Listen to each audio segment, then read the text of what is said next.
Today's story is about Wendy, the whale's quiet splash.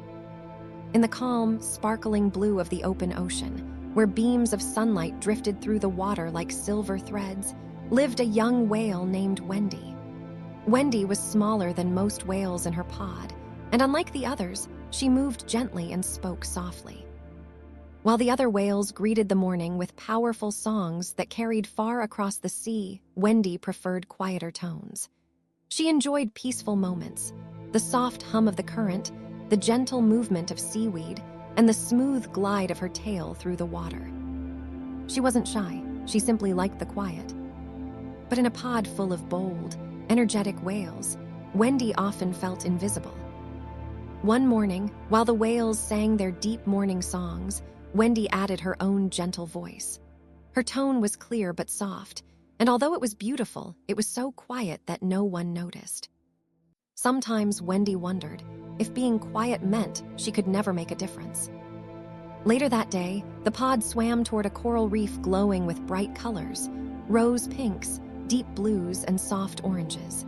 The reef shimmered like an underwater garden.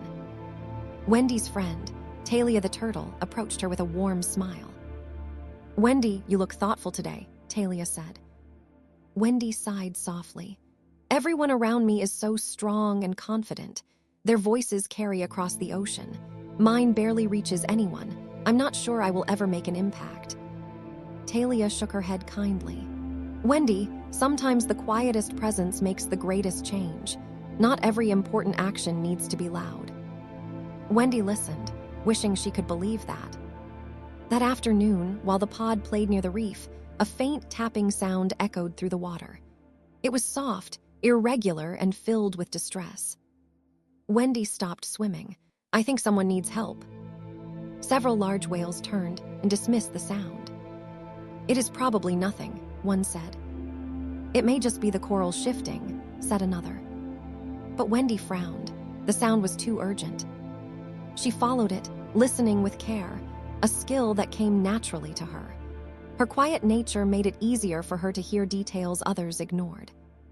As she approached a narrow rocky gap near the reef, she discovered the source. Dina the dolphin, trapped between two coral formations. Dina's fin was wedged tightly, and she could barely move. "Oh dear," Wendy said softly.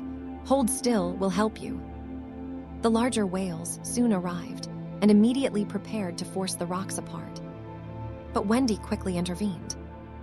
"Please wait," she said firmly. "If you push too strongly, the coral could break and Dina could get hurt." The large whales paused.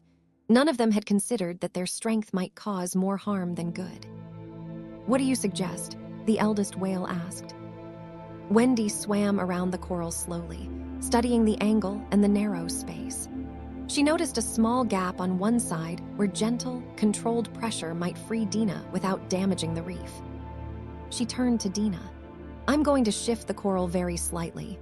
When I ask you to move, try to slide your fin upward." Dina nodded nervously. Wendy positioned herself carefully, applied the lightest pressure, and then said calmly, "Now, Dina, move slowly." Dina lifted her fin with care, and she slipped free. The reef remained intact. Dina was safe. The whales cheered, surrounding Wendy with pride and gratitude. "Your quiet thinking saved her," the elder whale said. "We needed someone gentle, someone who pays attention," added another. Wendy felt a warmth grow in her chest. For the first time, she realized that being quiet didn't mean she was insignificant. Her gentle nature allowed her to notice things others missed. That evening, under a sky full of shimmering stars, the pod gathered for their nightly song. Their deep voices filled the water around them. Then they all turned to Wendy. "Your voice matters too," they said. Wendy took a slow breath and released a soft, graceful melody. Though it was gentle, it carried clearly through the water. It didn't overpower the others, it blended beautifully with them. And this time, everyone listened. Wendy smiled. She had discovered that quiet strength was still strength, and subtle actions could create lasting change. The end. Today we learned that you don't need to be loud to make an impact. Thoughtfulness, gentleness, and quiet confidence can influence others in powerful and meaningful ways.